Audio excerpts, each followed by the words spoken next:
We have from Ernő Rubik a letter.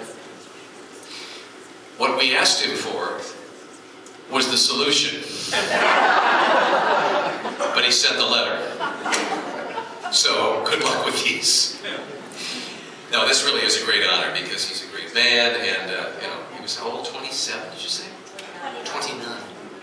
Figured this out. I, considerably advanced in age, from 29, and have never solved it.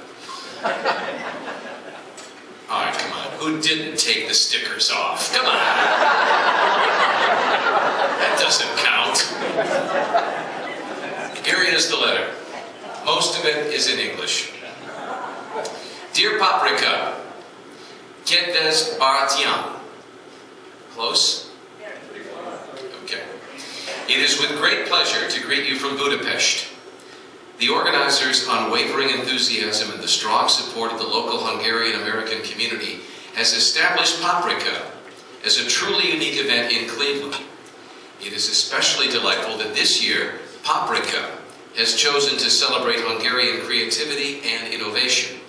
I hope that the exhibition we are to open very soon at Liberty Science Center in New Jersey will also draw attention to this very cause. Beyond Rubik's Cube will also arrive closer to you next year.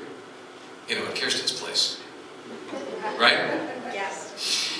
Wish that's not in the letter, that's an ad-lib. Our producers hate me. Wishing you all a wonderful event tonight, Professor Ernő Rubik.